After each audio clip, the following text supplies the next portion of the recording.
യഥാർത്ഥത്തില് 13 വർഷത്തിനു മുമ്പ് തൂക്കിക്കൊന്ന ഒരാളിന്റെ ആ കയറാണ് ഇദ്ദേഹത്തിന്റെ ലാലിന്റെ കഴുത്തിലിട്ട്.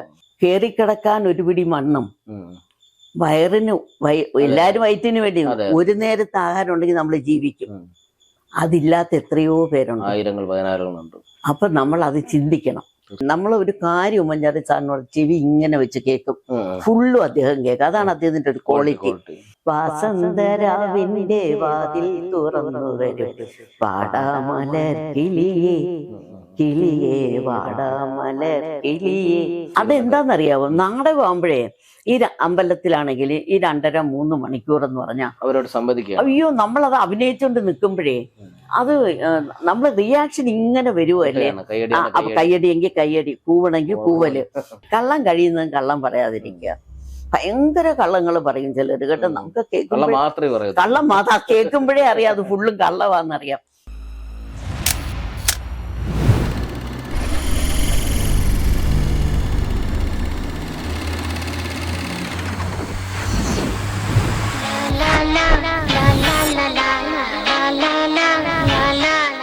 നമസ്കാരം. നാടക ലോകത്തും ചലച്ചിത്ര ലോകത്തും തൻ്റെതായ സംഭാവനകൾ നൽകി ഇന്നും മലയാള സിനിമാ രംഗത്തും സീരിയൽ രംഗത്തും സജീവ സാന്നിധ്യമായ പ്രിയപ്പെട്ട കാലടി ഓമന ചേച്ചിയാണ് ഇന്ന് നമ്മുടെ അതിഥി. നമസ്കാരം ചേച്ചി. നമസ്കാരം. വളരെ കാലങ്ങൾക്ക് ശേഷമാണ് ചേച്ചിയെ കാണുന്നത്. നാടക ലോകത്തു നിന്നാണല്ലോ സിനിമയിലെത്തിയത്. അതെ അതെ. അല്ല, നാടക ലോകത്തു നിന്ന് നാടകത്തിലൊക്കെ ഞാൻ കുറച്ച് കഴിഞ്ഞു വന്നതാണ്. ഞാൻ കുഞ്ഞിലെ സിനിമയിലാണ് അഭിനയിച്ചത്. മെരിലാൻഡിലെ സുബ്രഹ്മണ്യ മുതലാളിയുടെ സിനിമയിലാണ്. ഏത് സിനിമ ഓർമ്മയുണ്ടോ? അതില് ഞാൻ ആദ്യം അവരുടെ തമിഴ് സിനിമയെ ചൊല്ലു തമ്പി ചൊല്ലു, അതൊക്കെ കൊച്ചു കുട്ടിയാണ്. 5-6 വയസ്സൊക്കെ ഉള്ളപ്പോഴാണ്. പിന്നെ അവിടാണ് എൻ്റെ തുടക്കം. ഞാൻ പിന്നെ അവരുടെ കുറെ കൊച്ചുകുട്ടിയായിട്ടുള്ള ഭക്തകുചേല, പിന്നെ കുറെ സിനിമകൾ. അത് കഴിഞ്ഞ് പിന്നും കുറെ നാൾ കഴിഞ്ഞിട്ടാണ് നാടകത്തില് ചെറിയ വേഷങ്ങൾ ഇങ്ങനെ നാടകത്തിലെന്ന് പറഞ്ഞാൽ ആരുടെങ്കിലുമൊക്കെ പിന്നെ മകളോ അനിയത്തിയോ ആയിട്ടൊക്കെ അഭിനയിച്ചു. ശരിക്കും പറഞ്ഞ സിനിമയിൽ 60 വർഷത്തെ പാരമ്പര്യം ഉണ്ടെന്ന് പറയാം. ഈ ചെറിയ കുട്ടിയായിട്ടാണ്. അതെ അതെ. 1990-ലെ മലയാള സിനിമയിൽ വീണ്ടും സജീവമായത്. അതെ അതെ അതെ. നമ്മുടെ കമലിന്റെ ശുഭയാത്ര. ശുഭയാത്ര. ശുഭയാത്രയിൽ തുടങ്ങിയ ജീവിതം ശുഭമായി ഇങ്ങനെ വെക്കൊണ്ടിരിക്കും. തീർച്ചയായിട്ടും അതൊരു ശുഭയാത്ര തന്നെയായിരുന്നു. കമൽ സാറാണ് അതിന്റെ തുടക്കം. അതേ സമയം തന്നെയാണ് ഹരികുമാർ സാറിന്റെ എഴുന്നള്ളത്തെന്ന് പറഞ്ഞാൽ. എനിക്കൊന്ന് ശുഭയാത്രയിൽ ജയറാമിന്റെ അമ്മയായിട്ടായിരുന്നു. ജയറാമിന്റെ അമ്മയായിട്ട് ഞാൻ കുറെ ചെയ്തു. പാർവതിയുടെ അമ്മയായിട്ടൊക്കെ ഞാൻ ആ സമയത്ത് ഒത്തിരി സിനിമകളുണ്ടായിരുന്നു. ചേച്ചി വളരെയധികം ശ്രദ്ധിക്കപ്പെട്ടത് സത്യനന്ദിക്കാടിന്റെ സന്ദേശത്തിലെ ഒരു വേഷം വളരെയധികം ശ്രദ്ധിക്കപ്പെട്ടു. സന്ദേശം നല്ല ക്യാരക്ടറാണ്. ഒടുവിൽ ഉണ്ണികൃഷ്ണൻ ചേട്ടന്റെ വൈഫായിട്ട് ഒരു അധ്യാപിക. അതുപോലെ തന്നെയാണ് സിബി മലയിൽ സാറിന്റെ സതയം, അതും നല്ല ക്യാരക്ടറാണ്. സത്യനന്ദിക്കാടിന്റെ സന്ദേശത്തിലെ ഒരു ടച്ചിങ് സീൻ ഉണ്ട്. കുട്ടി വികൃതിയായ കുട്ടി ലേറ്റായിട്ട് വരികയും അത് വടി പിടിച്ച് വാങ്ങിക്കുകയും അത് പരിഭവത്തോടെ ഭർത്താവായ ഉണ്ണികൃഷ്ണനോട് പറയുകയും പറയുമ്പോഴേക്കും പിന്നെ അദ്ദേഹം പറയും, നിങ്ങൾക്ക് നമുക്ക് കുട്ടികളില്ലാത്തതിന്റെ ഒരു വിഷമമല്ലേ, അതുകൊണ്ട് ഒരുപാട് കുട്ടികളെ കിട്ടിയില്ലേ. സെന്റിമെന്റ്സ് വർക്ക്ഔട്ട് ചെയ്യുന്ന ഒരു സീനാണ്. ഉണ്ണിച്ചേട്ടന്റെ വൈഫായിട്ടാണ്. അതെ അതെ അതെ. നല്ല വേഷമായിരുന്നു. പിന്നെ നല്ല വേഷമായിരുന്നു. അത് മാത്രമല്ല ഒരുപാട് പേര് സത്യനന്ദിക്കാട് സാറിന്റെ സിനിമയിൽ അഭിനയിക്കാൻ വേണ്ടി ഒത്തിരി പേര് ആഗ്രഹിച്ചിരുന്നു. ഞാനൊരു ഇന്റർവ്യൂവിൽ കണ്ടു, ശ്രീവിദ്യ മരിക്കുന്നതിന് മുമ്പ് പറഞ്ഞു, അവർക്ക് ഭയങ്കര ആഗ്രഹമായിരുന്നു സത്യനന്ദിക്കാടിന്റെ സാറിന്റെ സിനിമയിൽ അഭിനയിക്കാൻ പറ്റിയില്ല എന്ന്. ഞാൻ 3 എണ്ണത്തിൽ അഭിനയിച്ചു അദ്ദേഹത്തിന്റെ. എന്നും നന്മകളില് ഒരു ഹോസ്റ്റൽ വാർഡനായിരുന്നു. അതിൽ എനിക്ക് 2 സീനേ ഉള്ളൂ. പക്ഷെ അത് നല്ല പ്രേക്ഷകർ ഓർക്കുന്ന ഒരു കോമഡി ഇതായിട്ടുള്ളത്. സീരിയസ് ആണ്, പക്ഷെ അതിൽ എന്റെ ചില ടച്ചിങ് ചില ഡയലോഗ് ഉണ്ട്. സമൂഹത്തിലുണ്ടായിരുന്നല്ലോ. അതേപോലെ തന്നെ സമൂഹം, അതില് ശ്രീനിവാസൻ, സുഹാസിനി. അപ്പൊ എനിക്ക് അങ്ങനെ ഞാനൊരു 3 എണ്ണം അദ്ദേഹത്തിന്റെ അഭിനയിച്ചിട്ടുണ്ട്. പിന്നെ അതൊരു നല്ലൊരു എക്സ്പീരിയൻസ് തന്നെയാണ്. കാരണം സിനിമകൾ എന്ന് പറയുന്നത് ഗ്രാമാന്തരീക്ഷത്തിലെ സിനിമ എപ്പോഴും ഗ്രാമാന്തരീക്ഷം മാത്രമല്ല, നമുക്ക് അഭിനയിക്കണമെന്നേ തോന്നത്തില്ല. ഇപ്പൊ നമ്മൾ സാധാരണ ഒരു ഡയറക്ടർ മുമ്പിൽ അഭിനയിക്കുമ്പം നമുക്ക് അതിന്റെ കഥാപാത്രം അല്ലേ. ഇതിപ്പോ ഞാൻ ഈ റോഡിൽ നിന്ന് അപ്പുറത്തെ റോഡ് ക്രോസ് ചെയ്യണം. അപ്പൊ ഡയറക്ടർ പറയും, ആ ചേച്ചി ആക്ഷൻ എന്ന് പറയുമ്പോൾ നമ്മൾ നടന്നു പോകണം. പക്ഷെ നമുക്ക് അദ്ദേഹം കറക്റ്റ് മറ്റേ അസോസിയേറ്റ് പോലും അല്ല, ചേച്ചി ഇങ്ങോട്ട് നടന്നു വന്നാൽ മതി. അപ്പൊ നമ്മൾ ചുമ്മാ നടന്നു പോകും. പക്ഷെ സത്യൻ സാർ അങ്ങനെയല്ല, നടന്നു പോകുന്നത് എന്തിനാണ്, അതിനൊരു ഉദ്ദേശമുണ്ട്. അത് നമ്മൾ അത് കാണാനോ അല്ലെങ്കിൽ അത് തറയിൽ വീണുപോയ ഒരു 10 രൂപ എടുക്കാനാണ് പോണത് നമ്മള്. പക്ഷെ അത് സാധാരണ ചേച്ചി കാഷ്വൽ ആയിട്ട് വന്നാൽ മതി എന്ന് പറയും. അപ്പൊ നമ്മൾ വെറുതെ അങ്ങ് പോകും. പക്ഷെ ആ തറയിൽ കിടക്കുന്ന ആ 10 രൂപ എടുക്കാൻ പോണപ്പോ നമ്മളിങ്ങനെ തെരഞ്ഞല്ലേ പോകുള്ളൂ, അതെവിടെ കിടക്കണു എന്നുള്ള. അങ്ങനെ ഒരു കുഞ്ഞു കാര്യം വരെ പറയും. എനിക്ക് ഏറെ ഇഷ്ടമുള്ള സംവിധായകനാണ്. ഈ സിബി സാറിന്റെ സതയത്തിലെ വേഷം വളരെ ശ്രദ്ധിക്കപ്പെട്ട ഒരു വേഷമായിരുന്നു. പിന്നെ സതയത്തിനെ കുറിച്ച് നമ്മൾ പറയുവാണെങ്കിൽ എനിക്കിപ്പോഴും അത് കണ്ണ് നിറയും. കാരണം സതയത്തിന്റെ ഷൂട്ടിംഗ് കണ്ണൂർ സെൻട്രൽ ജയിലിലായിരുന്നു. അതില് ഏറ്റവും ടച്ചിങ് ആയിട്ടുള്ള അതിലാണ് ഞാൻ മാധു എന്ന് പറഞ്ഞ നടിയായിട്ടൊക്കെ ഏറെ സ്നേഹത്തിൽ ഭയങ്കര കൂട്ടായിരുന്നു. കുറെ ദിവസം ഞങ്ങൾ ഒരുമിച്ചുണ്ടായിരുന്നു. അപ്പൊ അവിടെ ഈ ഞാൻ തിലകൻ ചേട്ടന്റെ ഭാര്യയുടെ കഥാപാത്രമായിരുന്നു. നെടുമുടി വേണുചേട്ടനുണ്ടായിരുന്നു. അപ്പൊ അതില് ഈ നമ്മുടെ മോഹൻലാലിനെ തൂക്കിക്കൊല്ലാൻ വിധിക്കുന്ന ഒരു സീനുണ്ട്. അതിപ്പോ ഈ ഇടയ്ക്ക് 10-30 വർഷമായി. ഈ ഇടയ്ക്ക് ലാലു പറയുന്നത് ഞാൻ കേട്ടായിരുന്നു. എനിക്ക് ഇന്നും എന്റെ മനസ്സിനകത്ത് മറക്കാതെ നിൽക്കുന്ന ആ ഒരു സീന് സതയത്തില്. അപ്പൊ ഞങ്ങളെല്ലാരും ഇത് സീൻ കാണാൻ വേണ്ടി വന്ന് നിൽക്കുകയാണ്. തൂക്കിക്കൊല്ല യഥാർത്ഥത്തില് 13 വർഷത്തിനു മുമ്പ് തൂക്കിക്കൊന്ന ഒരാളിന്റെ ആ കയറാണ് ഇദ്ദേഹത്തിന്റെ ലാലിന്റെ കഴുത്തിലിട്ട്. അപ്പൊ ഞങ്ങൾ എല്ലാരും ഇങ്ങനെ ശ്വാസം അടക്കി ഇങ്ങനെ നിൽക്കുവാണ് ഇത് കാണാനായിട്ടുള്ള. യഥാർത്ഥത്തിൽ ഇതിങ്ങനെ മാറും, ഇത് പുള്ളി താഴെ പോണത്, വെയിറ്റ് തൂക്കുന്നതൊക്കെ ഞാൻ ഇവിടെ പൂജപ്പുര സെന്ററിൽ ഞാൻ പണ്ട് കണ്ടിട്ടുണ്ട്. അതിന്റെ ഒരു പരിധിയുണ്ട്. ഇവിടെ വെളുപ്പാങ്കാലത്തായിരുന്നല്ലോ, ഇവിടെ പലരെയും അപ്പൊ അവിടെ ഇങ്ങനെ വന്നപ്പോ സത്യം പറഞ്ഞ ആ ജയിലർ അവിടെ ഇരുന്നുണ്ട്.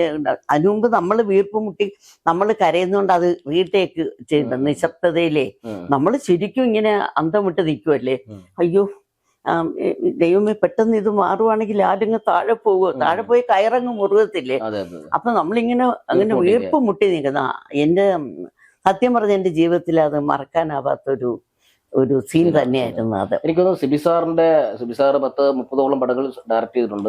പക്ഷെ അദ്ദേഹത്തിന് ഏറ്റവും ഇഷ്ടപ്പെട്ട പടം അല്ല ഇഷ്ട സിനിമ എന്ന് പറയുന്നത് സതയം തന്നെ. അതെ തന്നെ ആണ്. ഞാൻ ആ കിരീടത്തിന്റെ ഷൂട്ടിംഗ് കാലടിയിലായിരുന്നു. ഞാൻ ഒരുപാട് നാളുടെ കല്യാണമൊക്കെ കഴിഞ്ഞ് എന്റെ ഭർത്താവ് അധ്യാപകനായിരുന്നു കാലടി സ്കൂളിലെ. അപ്പൊ ഞാൻ അതിൽ നിന്നൊക്കെ മാറി നിന്നിട്ട് വീട്ടമ്മയായിട്ട് 2 പെൺകുട്ടികളുമായിട്ട് ഈ ഷൂട്ടിംഗ് കാണാൻ ഞാൻ അവിടെ ചെന്ന്.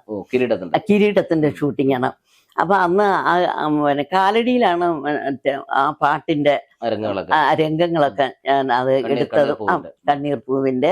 അപ്പൊ എന്റെ 2 പെൺകുട്ടികൾ, എന്റെ മഞ്ജു മീനു അന്ന് ചെറിയ കുട്ടികളായിരുന്നു. അപ്പൊ ഞാൻ അവിടെ ഇത്ര വാത്സല്യത്തോടു കൂടിയാണ് തിലകൻ ചേട്ടൻ എന്റെ മക്കളെ ചേർത്ത് പിടിച്ചതും.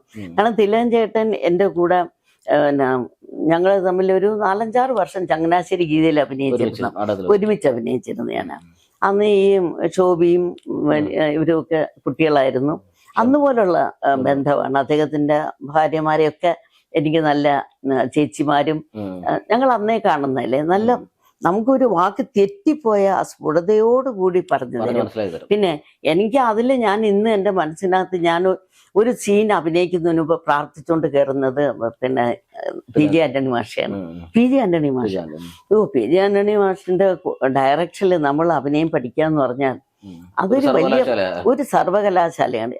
നമ്മൾ എങ്ങനെ മൂവ്മെന്റ്, നമ്മളെങ്ങനെ ഡയലോഗ് പ്രസന്റ് ചെയ്യണം, നമ്മളിപ്പം അഭിനയിക്കാൻ നിൽക്കണം. നമ്മള് സാധാരണ പലരും പറയണ കേൾക്കാണ്, അയ്യോ ഈ കൈ 2 എന്ത് ചെയ്യും, ഈ കൈ കാല് അല്ലെ നമ്മൾ ഇതെങ്ങനെയാണ് ഇനി നോക്കുമ്പോ നമ്മളെ ഇവന്റെ ലിപ്പ് ശരിയാണോ, എന്റെ ചുണ്ട് എങ്ങനെയായിരിക്കണം, പറയുമ്പോ വൃത്തികേടാവും, ഇങ്ങനെയൊക്കെ. അപ്പൊ അദ്ദേഹം പറയണ എന്താണെന്നറിയാം, ഈ കൈ 2 ദൈവം തന്നിരിക്കുന്നതാണ്, ഇത് നമുക്ക് ഇങ്ങനെ വെക്കാം, ഇങ്ങനെ ആക്കാം, ഇങ്ങനെ ചെയ്യാം, ഇതെല്ലാം നമുക്ക് ചെയ്യാൻ പറ്റും. അത് പ്രത്യേകമായിട്ടൊന്നുമില്ല. നമ്മുടെ ജീവിതത്തിൽ നമ്മൾ എന്താ ചെയ്യണേ, നിങ്ങൾ അതങ്ങ് മനസ്സിൽ വിചാരിച്ചുകൊണ്ട് അതൊരു വലിയ ഒരു കോൺഫിഡൻസ് ആണ് നമുക്ക്. പിന്നെ നമ്മൾ കരയുമ്പോഴത്തേക്കും കരയുന്നതിന്റെ ടെക്നിക്കും പറയും. നിങ്ങളിങ്ങനെ അഭിനയിക്കുന്നവരെ അഭിനയിച്ചാൽ മതി. ഇപ്പൊ പലരും പറയും ഞാൻ അങ്ങ് ജീവിക്കുമായിരുന്നു കേട്ടോ, എന്റെ ഹൃദയം അങ്ങോട്ട് പൊട്ടി, ഞാനങ്ങോട്ട് ഒരിക്കലും ജീവിക്കരുത്, നിങ്ങൾ അഭിനയിച്ചാൽ മതി. പല ആളുകളെ ഞാൻ കണ്ടിട്ടുണ്ട് അഭിനയിക്കാൻ പോണതിന് മുമ്പ് തൊട്ട് മാറി എവിടെയെങ്കിലും ഇരുന്നു ഭയങ്കര മൗന. അപ്പൊ ചോദിക്കാം, ഇങ്ങനെ വിളിക്കും ഞാൻ, മോനെ എന്ത്, ഞാൻ ക്യാരക്ടർ ആവുക, നമ്മുടെ ക്യാരക്ടർ നമുക്കറിയാലോ, നമ്മൾ ഇന്നാരുടെ അമ്മയാണ് അല്ലെങ്കിൽ ഇന്നാരുടെ മുത്തശ്ശിയാണെന്നോ നമ്മൾ അഭിനയിക്കുമ്പോ നമുക്കറിയാം. നമ്മൾ അതുമല്ല, ലാലൊക്കെ അങ്ങനെ കേട്ടോ, അതുവരെ കളിച്ച് ചിരിച്ച്. പിന്നെ ജഗദീഷ് കുമാർ അവരൊക്കെ എത്ര പറഞ്ഞാലും മതിയാവത്തില്ല, അവരുടെയൊക്കെ അഭിനയവും. പിന്നെ അതുപോലെ മഞ്ജു വാര്യരുടെ കൂടെ അഭിനയിക്കുമ്പോ അന്തം വിട്ട് നോക്കി നിൽക്കേ. ആ കുട്ടി ഒരു 3-4 പേജൊക്കെയാണ് ഒറ്റ അടിക്ക് പറയുന്നത്. അവിടെ നിന്ന് പറയുന്ന കേട്ടാ അത് പറയും. പക്ഷെ അതൊക്കെ അത് ചെറിയ കുട്ടിയല്ലേ, അവരുടെയൊക്കെ അഭിനയങ്ങൾ നോക്കി ഇതിട്ടായിരിക്കും. എനിക്ക് ഭയങ്കര ഈസിയാണ്. എത്ര വലിയ ഡയലോഗാണെങ്കിലും ഇങ്ങനെ നിന്ന് പറഞ്ഞാൽ മതി, ഇതിലേക്കൂടെ കേൾക്കും. ആ ഭാവത്തിനും അതിന്റെ താളത്തിനും അതിന്റെ കുത്തും കോമയും ഒക്കെ ഇട്ട് പറയാൻ ഞാൻ ശരിക്കും പറഞ്ഞ ഈ മോഹൻലാലും ഈ മഞ്ജു വാര്യരൊക്കെ അഭിനയിക്കുന്ന പിന്നെ അവര് പറയുന്നത് നമ്മളത് കേട്ട് നമ്മൾ അന്തം വിട്ട് ഇങ്ങനെ നിൽക്കും. അയ്യോ, ഈ കുട്ടി ഇങ്ങനെ പറയുന്നുണ്ടല്ലോ എന്ന്. പിന്നെ നമ്മളിലുള്ള പല ആർട്ടിസ്റ്റുകളെ ഇന്റർവ്യൂകളില്ലേ, ഒരു വളരെ മോശമായിട്ടൊക്കെ സമൂഹത്തിലുള്ളവരെ കുറിച്ചും പിന്നെ അതങ്ങനൊന്നും നമ്മൾ പറയാൻ പാടില്ല. എന്താണെന്നറിയാമോ, നമുക്ക് എല്ലാവർക്കും തെറ്റും കുറ്റമുണ്ട്. നമ്മള് പിന്നെ നെഗറ്റീവും പോസിറ്റീവും എന്ന് പറയുന്ന പോലെ ആരും പെർഫെക്റ്റ് അല്ല.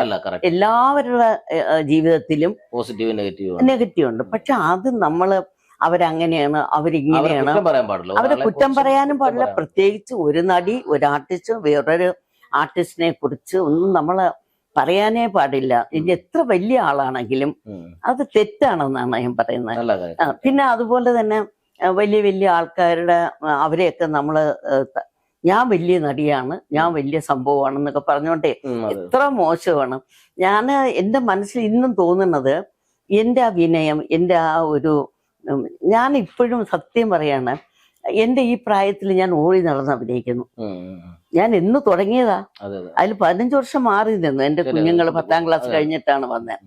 കാരണം എൻ്റെ ഭർത്താവ് നല്ല ചുറ്റുപാടിലുള്ള ഒരാള്, ഞാനൊരു പാവപ്പെട്ട വീട്ടിലെ, എനിക്ക് അങ്ങനെ ജീവിക്കാനോ ഒന്നുമില്ല. ഒരു സാധുവായി ഞാൻ ജോലി ചെയ്ത് അമ്മയും അച്ഛനെയും വളർത്തിയെന്നോളും പറയാൻ, കുഞ്ഞുനാള് മുതല്. അപ്പൊ ഞാൻ അങ്ങനെയുള്ളവര് എനിക്കൊരു നല്ല ജീവിതം ദൈവം തന്നപ്പോ അത് ഒരിക്കലും എനിക്ക് അംഗീകരിക്കാൻ പോലും പറ്റില്ല.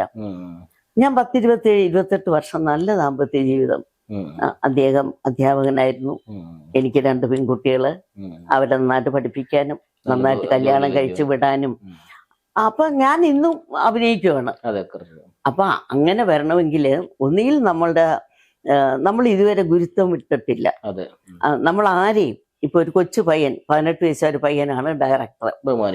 അപ്പൊ ആ പയ്യൻ പറയണം, ചേച്ചി അത്രയും വലിയൊരു ഡയലോഗ് ചേച്ചി പറയാൻ പറ്റുമോ? പിന്നെ ചേച്ചിക്ക് അവരെ വിചാരം നമുക്ക് ആ പയ്യൻ അറിയില്ല. അപ്പൊ ഞാൻ പറഞ്ഞു നോക്കാം മക്കളെ, ശ്രമിക്കാം എന്ന് പറയും. അവനെ ഞാൻ കൊച്ചാക്കിയതല്ല, ചിലപ്പോ അവന്റെ സങ്കല്പത്തില് അവന്റെ ഭാവനയില് ഒരു ക്യാരക്ടറാണത്. അത് ഞാൻ അഭിനയിച്ച് കാണിച്ചു കൊടുക്കുക.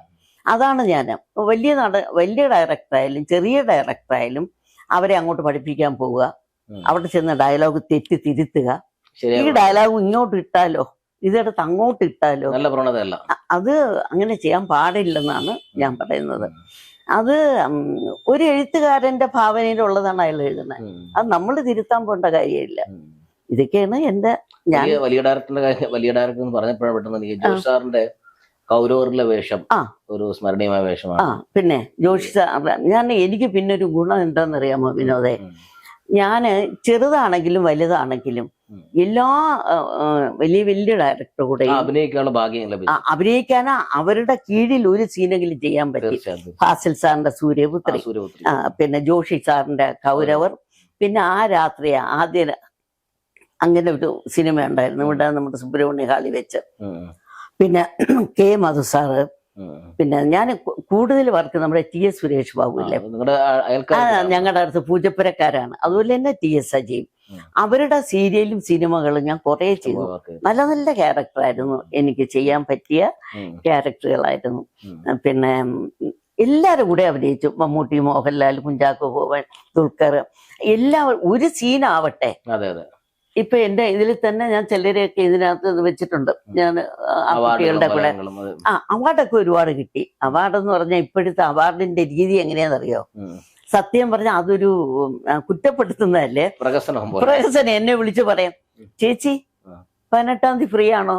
അപ്പൊ ഞാൻ നോക്കട്ടെ മക്കളെ എന്ന് പറഞ്ഞിട്ട് ഞാൻ 18-ാം തീയതി 18-ാം തീയതി ഫ്രീ ആണ് ചേച്ചി പരിചയപ്പെടുത്തുന്നു ഞങ്ങൾ കേട്ടോ. പിന്നെ ഒരു പൊന്നാടയൊക്കെ തന്ന് ഓമന ചേച്ചി ഞങ്ങളൊന്ന് പരിചയപ്പെടും, കൊല്ലത്താണേ. അപ്പൊ ഞങ്ങൾ വണ്ടി വിട്ടു തരാം എന്ന്. അപ്പൊ ഞാൻ പറയും എന്തിനാണ് മക്കളെ, പക്ഷെ ഞാൻ അവരെ മോശക്കാരാക്കണില്ല. അപ്പൊ ഞാൻ പറയാം, അയ്യോ മക്കളെ, ഇനി എന്നെ ഈ പ്രായത്തിൽ എന്ത് പരിചയപ്പെടുത്താനാ, എല്ലാവർക്കും അറിയാം. ഞാൻ റോഡിൽ നിന്നാലും ഒരു ഓട്ടോയ്ക്ക് കൈ കാണിച്ചാൽ ഓട്ടോക്ക് അയ്യോ ചേച്ചി അല്ലെങ്കിൽ അമ്മേ എവിടാ പോകുന്നേ, എന്നിട്ട് അയാൾ ഒരു സെൽഫി എടുത്തിട്ടാണ് വിടുന്നത്. ഞാൻ അയാൾക്ക് 5-10 രൂപ, ഒരു ചായക്ക് 10 രൂപയല്ലേ, 50 രൂപയായി 60 രൂപ ഞാൻ കൊടുക്കും.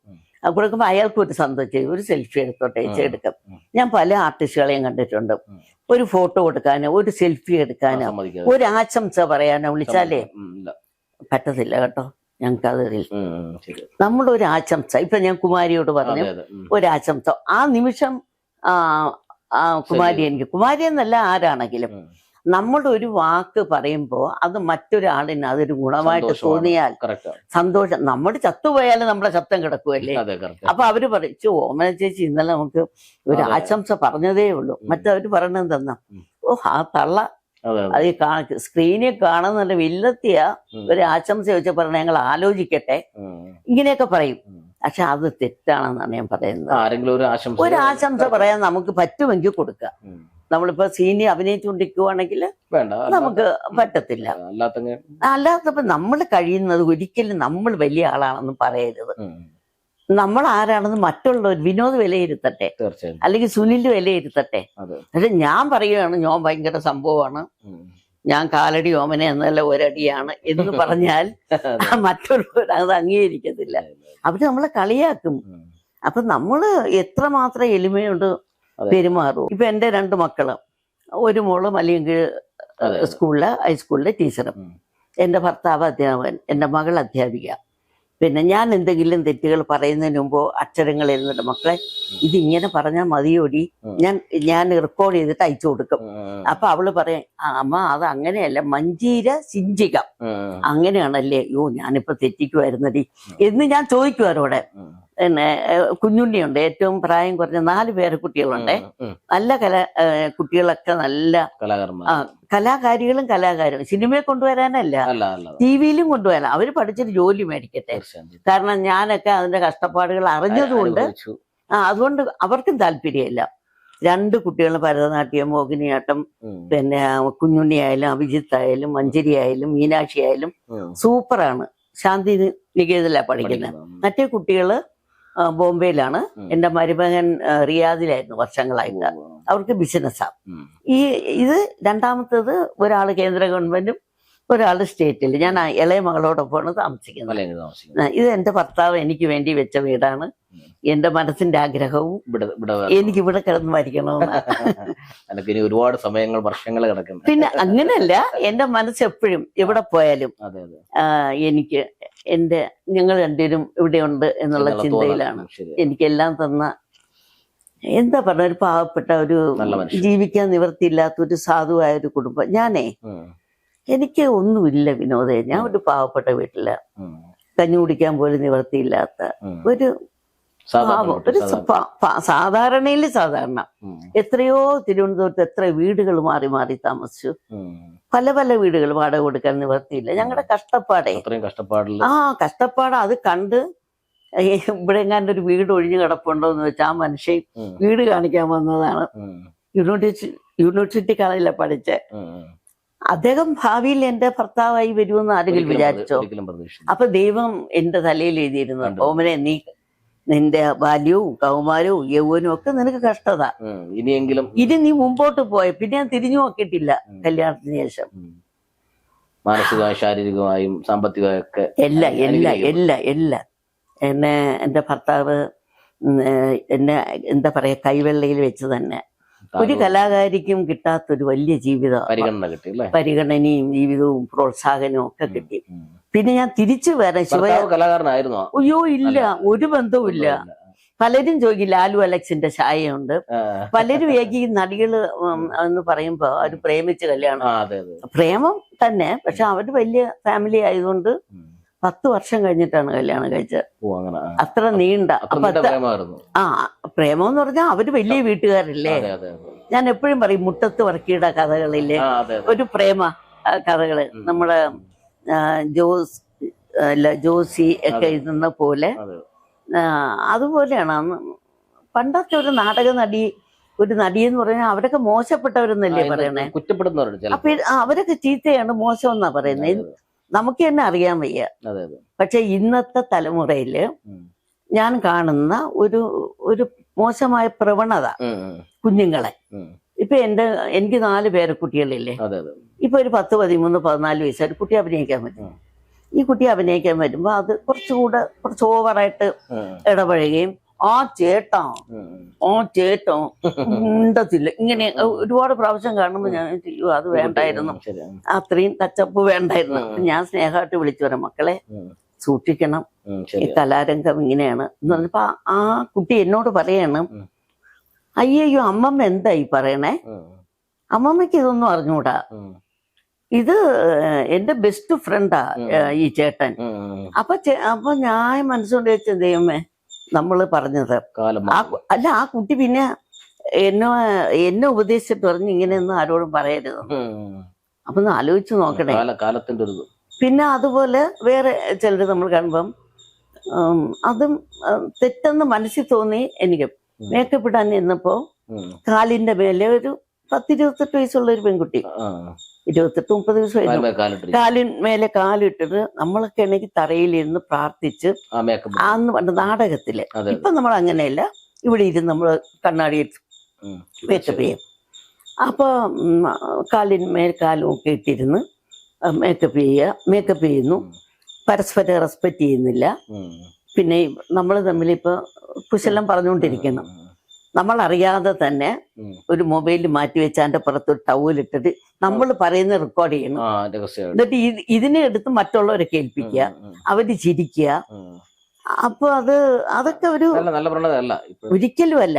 ആ കുട്ടിയെ ഞാൻ സ്നേഹമായിട്ട് ഉപദേശിച്ചു. അപ്പൊ അതിന്റെ റിയാക്ഷനും വേറെയാ. ശരിക്കും മേക്കപ്പ് മാനെ വളരെ ഗുരുതുല്യനായിട്ട് കാണുന്നത്. നമ്മൾ മേക്കപ്പ് മാനെ ഗുരുതുല്യല്ല. നമ്മൾ ഇപ്പോഴും ഒരു 10 വയസ്സുള്ള ഒരു കുട്ടിയാണ് മേക്കപ്പ് എന്ന് വന്നാൽ നമ്മളിങ്ങനെ നമ്മൾ തൊട്ട് ഇത് വെക്കുമ്പോ നമ്മളിങ്ങനെ തൊഴും. പക്ഷെ ഇത് നമ്മുടെ തലമുറകൾ പഠിക്കണം.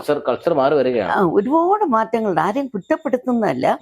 കുഞ്ഞുങ്ങളാണെങ്കിലും ആരാണെങ്കിലും നമ്മൾ ഇതുകൊണ്ടൊരു കുടുംബം ജീവിക്കുന്നു. ഒരു സീരിയൽ സെറ്റിൽ നമ്മൾ പോകണം, 60 പേരാണ് അതുകൊണ്ട് ജീവിക്കുന്നത്. 60 പേര് ജീവിക്കുന്ന ഒരിടത്ത് അതിലേതെങ്കിലും ഒരാള് പ്രശ്നം ഉണ്ടാക്കി ഡേറ്റ് കൊടുക്കാതെയോ ആകപ്പാട് ആ ഡയറക്ടറും കഥ എഴുത്തുകാരനും ഒക്കെ ഇതാവും. അങ്ങനെ വരുമ്പോ എന്ത് പറ്റുമെന്നറിയാം. പിന്നെ ഈഗോ, എന്റെ സീൻ കുറഞ്ഞു പോയി, എനിക്കെന്താണ് മറ്റേ അവരെക്കാൾ ഇങ്ങോട്ടില്ല. നമുക്കുള്ള സീൻ ചെയ്യുക. നമുക്കിപ്പോ ഒരു സീൻ ചെയ്താലും 16 സീൻ ചെയ്താലും 1 ദിവസത്തെ ശമ്പളം അത്രേ ഉള്ളൂ.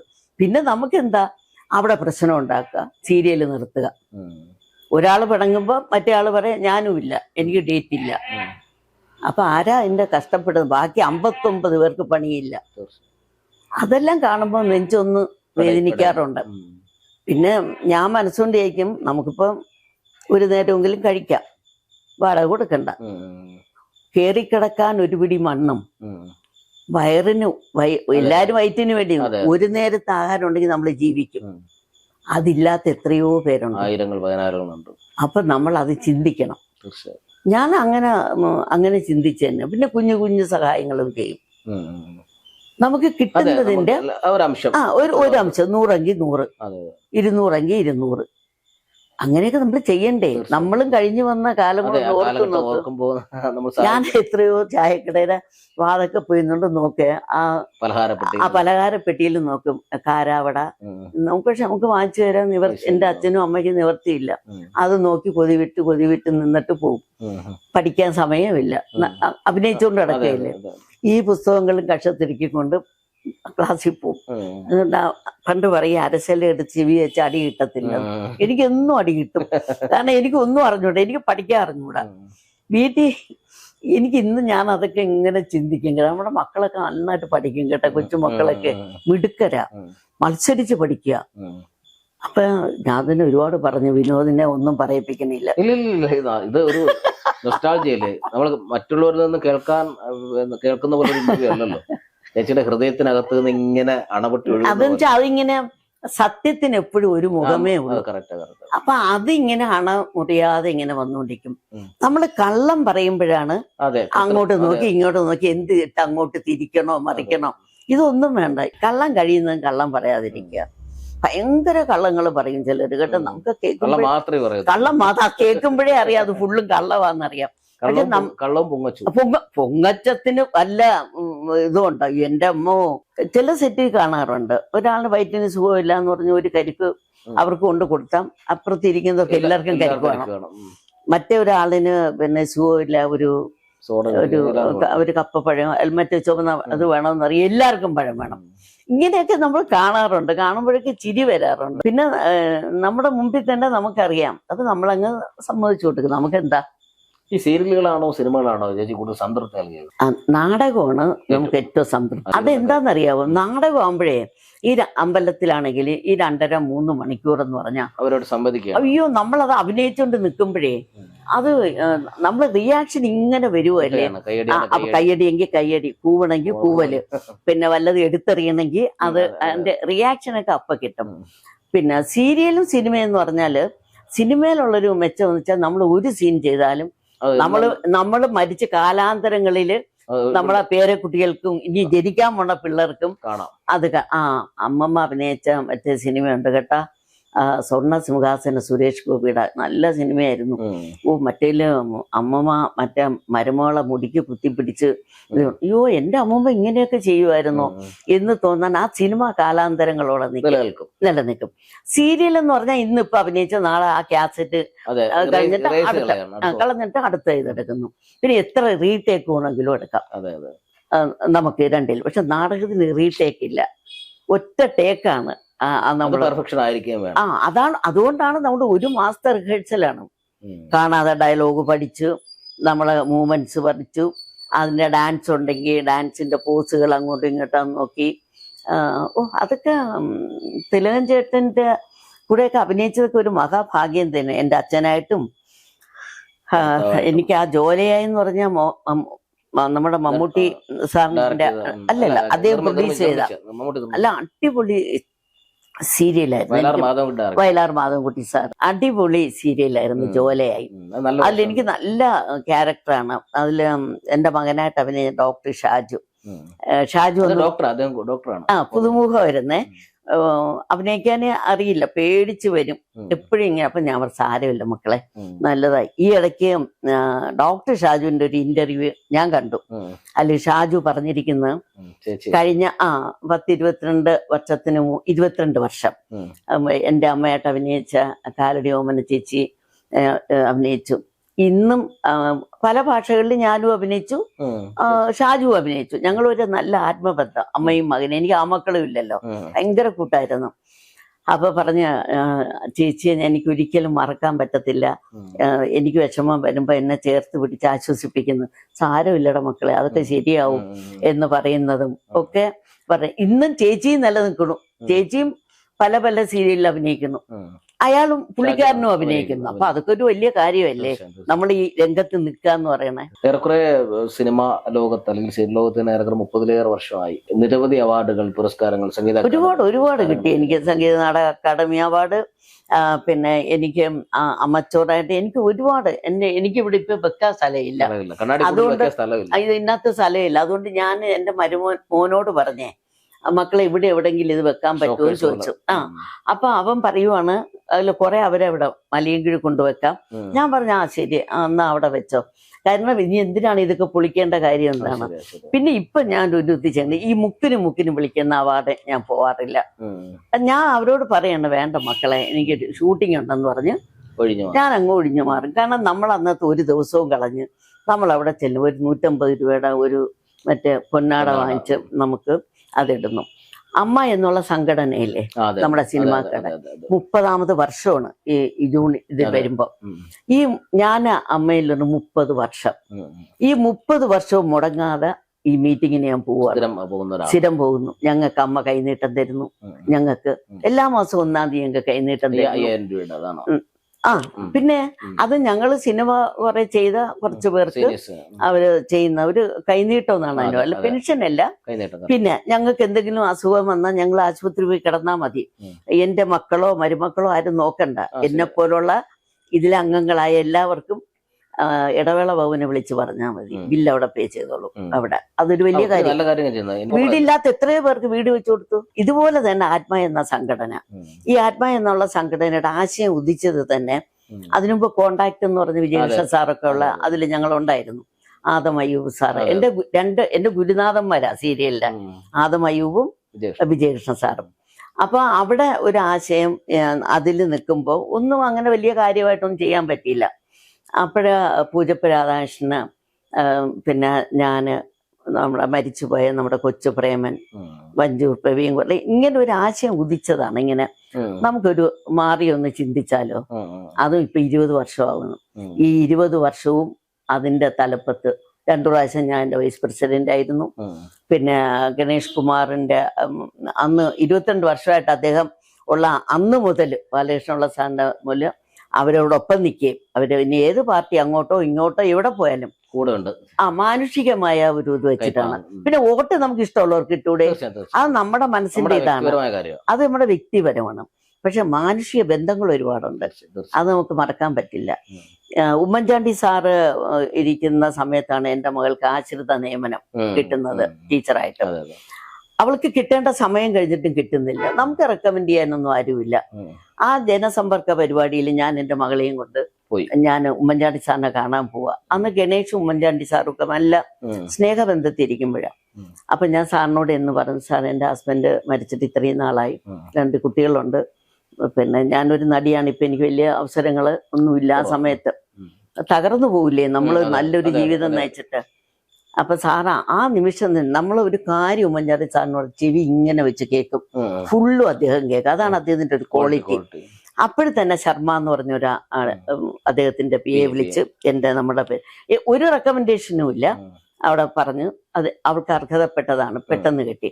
പിന്നെ അതെല്ലാം അങ്ങോട്ട് നീക്കിയതും എല്ലാം ബാലകൃഷ്ണ സാറിന്റെ മരുമക്കളും ഗണേഷ് കുമാറാണ്. അതിലൊന്നും എനിക്ക് ഗണേഷ് കുമാറിനെ മറക്കാൻ പറ്റത്തില്ല. ഗണേഷ് കുമാറിന്റെ ആദ്യത്തെ മന്ത്രിയായില്ലേ, ആദ്യം വന്നില്ലേ, പത്തനാപുരത്ത് പ്രസംഗിച്ചുകൊണ്ട് നിൽക്കുമ്പോഴാണ് എന്നെ മറ്റേ പാർട്ടിക്കാര് കൊടി ഊരി ഒരു അടി എനിക്ക് തന്നു. എന്റെ അടി ചെറുതാണ്, ഭയങ്കര സംഭവമായിരുന്നു അത് ഭയങ്കര ഇഷ്യൂ ആയി. അന്ന് ഞാന് ഗണേശൻ മന്ത്രിയാവുന്നു, ഞാൻ നമ്മളെ രാജ്ഭവനിലെ സത്യപ്രതിജ്ഞ മന്ത്രിയായിട്ട് സത്യപ്രതിജ്ഞ ചെയ്യുന്നു.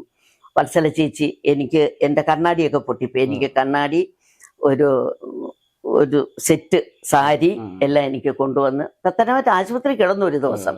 എന്റെ ഭർത്താവ് പേടിച്ചു എന്ന് കേട്ടാ. ഈ കഴിഞ്ഞ ജനുവരി 9-ന് 22 വർഷം എന്റെ ഹസ്ബൻഡ് മരിച്ചിട്ട്, 22 വർഷം.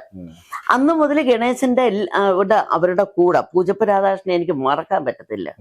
നല്ല വ്യക്തിത്വം. കാരണം പൂജപ്പ രാധാകൃഷ്ണൻ എന്ന് പറഞ്ഞാൽ ഇവിടെ ഇപ്പൊ എനിക്ക് കറണ്ട് പോയെന്ന് വെച്ചാൽ ഞാൻ ഇവിടെ ഒറ്റയ്ക്കേ ഉള്ളൂ, എനിക്കൊരു ജോലിക്ക് ആളുണ്ട്, മുകളിൽ വാടകയ്ക്ക് ആളുണ്ട്. ഇവിടെ കണ്ടില്ല, എല്ലാം ലൈൻ കെട്ടിടമാണ്. ഇവിടെ ഈ ജനൽ പറഞ്ഞിട്ട് റോഡേ പോകണം, അവർക്ക് കാണാം. ഭയങ്കര പ്രൈവസി എന്ന് പറഞ്ഞാൽ ഇവിടെ നമുക്ക് നല്ലൊരു കൂട്ടായ്മയാണ്. അപ്പുറത്ത് ജനൽ പറഞ്ഞിട്ട് അപ്പുറത്തെ വീട്ടുകാരെ കാണാം. എല്ലാവരുമായിട്ട് നല്ല അടുപ്പമാണ്. എന്ത് പ്രശ്നം ഉണ്ടായാലും എന്നെ വിളിക്കും. അപ്പൊ ഞാൻ രാധാകൃഷ്ണ കറണ്ട് പോയി, രാധാകൃഷ്ണ 3-4 മണിക്കൂറായി എന്ന് പറഞ്ഞ അപ്പൊ തന്നെ രാധാകൃഷ്ണൻ വിളിച്ചു പറയും. അങ്ങനെ ഏത് കാര്യത്തിന് അപ്പൊ അങ്ങനെ വരണമെങ്കിൽ നമുക്ക് എവിടെങ്കിലും ഒരു അല്പ നന്മ ഉണ്ടാവണം. അത്രേ പറയുന്നുള്ളൂ. ഞാൻ സംഭവം ഒന്ന് ഒരിക്കലും വിനോദ് വിചാരിക്കരുത്. നമ്മള് ഇനി വരുന്ന തലമുറ, എന്റെ കൊച്ചുമക്കളോട് ഞാൻ പറയാണ്, എന്റെ വളർന്നു വരുന്ന എന്റെ കുഞ്ഞുമക്കളോട്, 2 പെണ്ണും 2 ആണും 4 കുട്ടികളുണ്ട്, അവരോട് ഞാൻ പറയുന്നത്, നിങ്ങൾ എവിടെ പോയാലും, നിങ്ങൾ ഇനി ഏത് നാട്ടിൽ പോയാലും നിങ്ങൾ ആരാണ്, ആരുടെ മക്കളാണ്, നമ്മൾ എന്തൊക്കെ പറയാം, അല്ലെ എന്തൊക്കെ പറഞ്ഞുകൂടാ, നിങ്ങൾക്ക് ഇഷ്ടമുള്ള ആരെ കല്യാണം കഴിച്ചോ, അത് അവരവരുടെ ഇഷ്ടം. പക്ഷേ നമ്മളിലുള്ള ഒരു നല്ല ഒരു വിധേയത്വം, ഒരു സ്നേഹം, ഒരു കാരുണ്യമുള്ളൊരു മനസ്സുണ്ടാവണം. തീർച്ചയായും അത് വളരെ കുറവാണ് വിനോദേ. ഇനി ഇപ്പൊ ഞാൻ അങ്ങോട്ട് കണ്ടു വരുന്നത് നമുക്ക് പറയാൻ പറ്റത്തില്ല. പേടിച്ചിട്ടാണ് ഞാൻ ചില സെറ്റുകളിൽ അഭിനയിക്കുന്നത് കേട്ടോ. പറയാതിരിക്കാൻ നിവർത്തിയില്ല. ഞാൻ ചെന്ന് കഴിഞ്ഞാൽ ഞാൻ എവിടെയെങ്കിലും ഒരിടത്ത് മാറിയിരിക്കും. എന്റെ ഈ കൂട്ടായ്മയില്ലേ, അതിൽ ഞാൻ പാടും. അപ്പൊ അതില് ചിലർ ചേച്ചി ഒരു പാട്ട് പാടിയേച്ചു. അപ്പൊ ഞങ്ങളുടെ നാടകഗാനമാണോ വേണ്ടേ? അപ്പൊ ചേച്ചി വാസന്തരാവ് നല്ലതാണ്. അപ്പൊ ഞാൻ വാസന്തരാവിന്റെ വാതിൽ തുറന്നു വരും വാടാമലർ കിളിയേ കിളിയേ വാടാമലർ കിളിയേ. അപ്പൊ അവരുണ്ട് ഈ പാട്ടൊക്കെ ഓർമ്മയുണ്ട്, എവിടെ ഉണ്ട്. പിന്നെ അവർ ചോദിക്കും മറ്റേ നമ്മുടെ സിനിമാ പാട്ടൊന്നും വേണ്ട, അപ്പൊ മറ്റേ സുലോചനാമ പാടിയ പാട്ടില്ലേ, ഇങ്ങനെയൊക്കെ പറഞ്ഞ് നമ്മള് ഗ്രൂപ്പിനെ അങ്ങ് ഭയങ്കര സന്തോഷമായിട്ടാണ് നമ്മൾ പോകണം. അപ്പൊ ഞാൻ എവിടെങ്കിലും മാറിയിരിക്കും, ഒരു കാര്യത്തിൽ ഇടപെടാതെ. എന്തായാലും സന്തോഷമുണ്ട്. എന്താ പറയാ ചേച്ചി ഇങ്ങനെ മതിവരുവോളം കൊതി തീരുവോളം നമ്മളിങ്ങനെ സംസാരിക്കുന്നു. നിറഞ്ഞ സംതൃപ്തിയോടെയാണ് ചേച്ചിയുടെ. എനിക്കാണെങ്കിൽ ഭയങ്കര സങ്കടമുണ്ട് വിനോദ്. എത്ര പ്രാവശ്യം വിളിച്ചപ്പോഴൊക്കെ സത്യമായിട്ട് വിനോദേ, ഞാൻ ചടയമംഗലത്തായിരുന്നു. ഞാൻ ഈ സീരിയലിന്റെ 2 സീരിയൽ, സുധാമണി സൂപ്പറാണ്, ഈ നമ്മുടെ ഈ ആനന്ദരാഗം അതിന്റെ നല്ല സെറ്റ്. എനിക്ക് വളരെ മനസ്സിന് ഭയങ്കരമായിട്ട് സന്തോഷമായിട്ട് നമ്മൾ അഭിനയിച്ചുകൊണ്ടിരിക്കുന്നത്.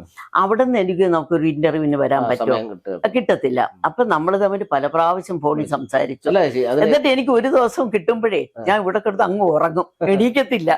അപ്പോഴേ എനിക്കൊരു ഫോൺ വരണം. ഹലോ. അപ്പൊ ഞാൻ ഇങ്ങനെ ഹലോ എന്ന് വിളിക്കാം. ചേച്ചി ഉറക്കമാണോ? ആ മക്കളെ ഉറക്കവാ. എന്താണ് ചേച്ചി ഇന്ന് പറ്റും? വേണ്ട മക്കളെ, നാളെ ആവട്ടെ എന്ന് പറയും. അന്ന് രാത്രി ഞാൻ വിചാരിക്കും, അയ്യോ നാളെ വന്നാൽ എനിക്ക് മറ്റേ ട്രൈ ക്ലീൻ ചെയ്ത് മായ്ക്കാൻ പോകണം, ഇവിടെ പോകണം, മറ്റു കാര്യങ്ങൾ വേണം. വീണ്ടും വിനോദിനെ വിളിക്കും, വിനോദേ എനിക്ക് 2 ദിവസം കൂടെ തള്ളിത്തരാവോ? പക്ഷെ എന്റെ മനസ്സിൽ കുറ്റബോധമുണ്ട്. കാരണം എന്താന്ന് വെച്ചാൽ ഒരു മനുഷ്യന് ഒരു മര്യാദയില്ല, എത്രയെന്ന് പറഞ്ഞ് വിളിക്കും. അല്ല, ഇതിന് ഓരോന്നിനും ഓരോ സമയമുണ്ട് ചേച്ചി. ഇപ്പൊ നമ്മള് ഈ ഒരു ഇന്റർവ്യൂവിന് ദൈവം നിശ്ചയിച്ച സമയം എന്ന് പറഞ്ഞ ഇതാണ്. അപ്പൊ ഈ നിമിഷത്തിൽ ചേച്ചി മതിവരുവോളം കൊതിവരുവോളം സംസാരിക്കണമെന്ന് ദൈവത്തിന്റെ പദ്ധതിയുണ്ട്. എന്തായാലും സന്തോഷമുണ്ട്, നിറഞ്ഞ സന്തോഷം.